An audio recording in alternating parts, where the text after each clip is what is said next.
Inflasi, inflasi, inflasi. Istilah yang cukup sering kita dengar saat membahas bisnis dan juga ekonomi. Nah, apa sebenarnya pengertian dari inflasi ini? Apa penyebab utamanya? Bagaimana cara mengendalikannya? Kita akan bahas dalam Kamus Bisnis kali ini, tapi sebelumnya jangan lupa untuk subscribe channel ini agar Anda selalu update berita terhangat seputar bisnis, terutama industri plastik.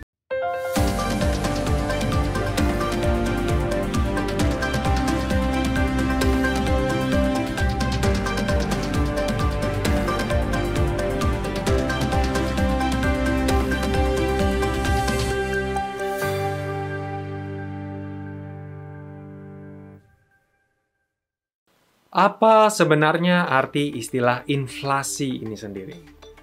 Inflasi adalah kenaikan harga barang-barang dan juga jasa secara umum yang terjadi dalam jangka waktu tertentu akibat dari penyusutan nilai uang.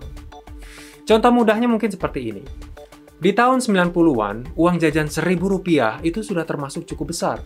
Dengan uang sejumlah segitu saja, sudah banyak yang bisa foya-foya jajan, makanan, minuman ini itu. Tapi di tahun 2022 ini, apa yang bisa kita dapatkan dengan Rp1.000? Tidak banyak. Mungkin bayar parkir untuk beli jajanan saja sudah tidak cukup. Nilai uang Rp1.000 dulu dan sekarang sudah sangat jauh berbeda. Mengapa? Karena nilai uangnya menyusut. Akibat dari harga-harga barang dan jasa naik secara bertahap sedikit demi sedikit dari tahun ke tahun. Nah, ini adalah contoh dan pengertian sederhana dari inflasi. Tapi kalau hanya 1-2 jenis barang saja yang harganya naik, sebenarnya belum bisa disebut sebagai inflasi. Kecuali kalau kemudian kenaikan harga barang tersebut meluas dan membuat harga barang-barang lain ikutan naik. Nah, barulah itu bisa disebut sebagai inflasi. Contohnya, seperti kenaikan harga minyak goreng. Karena minyak goreng jadi mahal, terpaksa para pengusaha makanan menaikkan harga makanan mereka. Nah, karena harga makanan naik, efeknya kemudian biaya tenaga kerja ikutan naik. Karena para pekerja perlu menghabiskan lebih banyak uang untuk makanan mereka. Dan begitu seterusnya. Membuat efek beruntun yang membuat semua harga barang secara keseluruhan naik. Dan uang secara keseluruhan semakin berkurang, menyusut nilainya. Jadi pada intinya, inflasi membuat nilai tukar uang terhadap barang atau jasa itu semakin berkurang, semakin menyusut. Sehingga nampaknya seperti harga-harga jadi semakin mahal. Nah, apa penyebab dari inflasi? Penyebab utamanya adalah kenaikan harga-harga bahan baku utama atau juga komoditas. Dan biasanya ini disebabkan oleh ketimpangan antara pasokan dan permintaan pasar. Contohnya seperti yang bisa kita lihat dari ketegangan Rusia-Ukraina. Gara-gara sanksi dan embargo yang dilancarkan terhadap Rusia, pasokan minyak Rusia jadi tertahan. Padahal Rusia adalah salah satu pemasok minyak utama dunia. Akibatnya, pasokan minyak yang tersedia dan bisa dibeli jadi berkurang. Padahal permintaan sedang naik karena efek pandemi yang mulai pudar. Ujung-ujungnya harga minyak mentah jadi naik tinggi. Nah, kenaikan harga minyak ini merembet dan memicu kenaikan harga-harga lainnya. Karena komoditas turunan minyak seperti harga BBM dan bahan baku plastik jadi ikutan naik. BBM naik, biaya transportasi naik. Biaya transportasi naik, biaya operasional pabrik-pabrik jadi naik.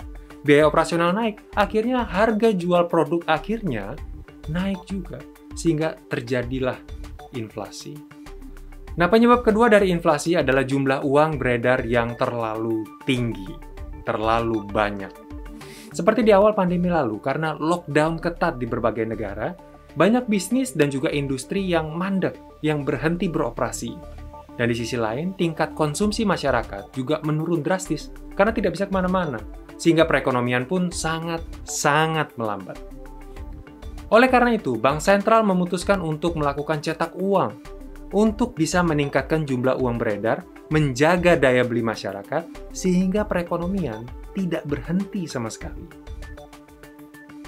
Tapi, semakin banyak uang yang dicetak, semakin berkurang juga nilainya. Mengikuti prinsip ekonomi, semakin langka suatu barang, semakin tinggi juga nilainya. Contohnya seperti lukisan. Lukisan Mona Lisa, taruhlah. Berapa sih harga lukisan Mona Lisa karya Leonardo da Vinci? Diprediksi saat ini harganya bisa mencapai 800 triliun rupiah. Kenapa bisa semahal itu? Salah satu alasannya adalah karena hanya ada satu barangnya, yang asli. Sekarang bayangkan kalau ternyata Leonardo da Vinci melukis ada sekitar 10 lukisan Mona Lisa yang sama persis sepanjang hidupnya. Harganya pasti tidak akan setinggi itu. Bayangkan lagi kalau dia, Leonardo da Vinci, ternyata melukis ratusan atau bahkan ribuan lukisan Mona Lisa yang persis sama dan tersebar di seluruh dunia.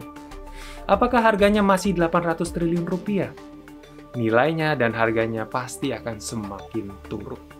Prinsip yang sama berlaku juga untuk uang. Semakin banyak uang yang dicetak dan beredar, semakin berkurang juga dan menyusut nilai tukarnya terhadap barang. Sehingga harga-harga barang secara umum naik dan terjadilah inflasi. Sayangnya, inflasi selalu terjadi dari waktu ke waktu dan tidak bisa dihilangkan secara tuntas.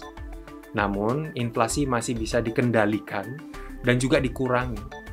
Bagaimana caranya?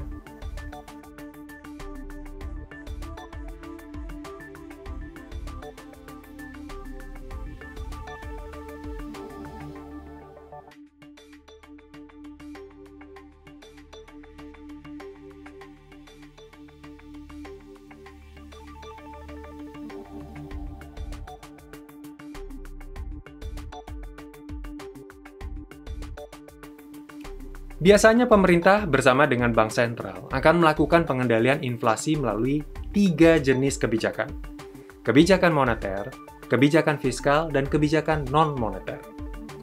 Kebijakan moneter yang biasanya diambil pemerintah adalah mengurangi jumlah uang yang sudah beredar.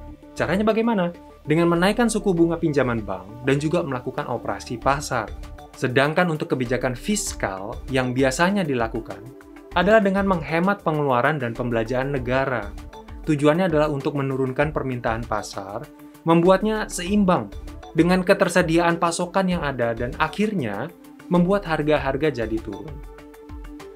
Nah, kebijakan fiskal yang biasa diambil juga adalah dengan menaikkan pajak, sehingga tingkat konsumsi masyarakat akan menurun dan arus uang beredar yang kembali ke pemerintah akan semakin banyak.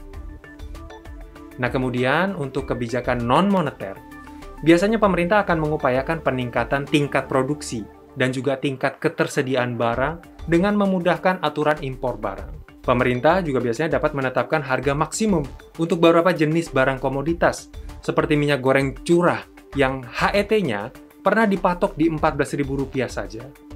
Dan juga selain itu, menahan arus ekspor, arus keluar komoditas tersebut, supaya ketersediaannya tetap cukup di dalam negeri.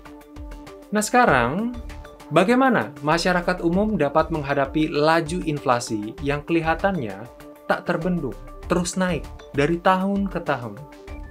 Jawabannya adalah dengan investasi. Investasi yang memiliki suku bunga pengembalian lebih tinggi daripada tingkat inflasi. Di Indonesia, dalam 5 tahun terakhir ini, tingkat inflasinya mencapai 4,2%. Walaupun di pertengahan tahun 2022 ini baru mencapai 3,47% saja. Nah, kalau hanya mengandalkan bunga tabungan yang hanya sekitar 1-2% saja, ditambah dengan potongan admin tiap bulan, sudah pasti uang simpanan Anda akan kalah digerogoti laju inflasi. Maka berbagai jenis instrumen investasi jangka panjang bisa menjadi pilihan masyarakat untuk melawan laju inflasi. Mulai dari deposito yang berbunga 6-7% per tahun, investasi logam mulia seperti perak atau emas, hingga saham, obligasi, atau juga reksadana. Nah, itu tadi adalah pembahasan singkat mengenai inflasi, serta penyebab dan cara mengatasinya. Menurut Anda, apakah tingkat inflasi di Indonesia akan semakin naik ke depannya? Dan juga, instrumen investasi apa yang Anda gunakan untuk menahannya saat ini? Tinggalkan pendapat Anda di kolom komentar di bawah, dan jangan lupa untuk subscribe channel ini agar Anda selalu update berita terbaru seputar bisnis, terutama industri plastik. Sampai jumpa di Kamus Bisnis berikutnya.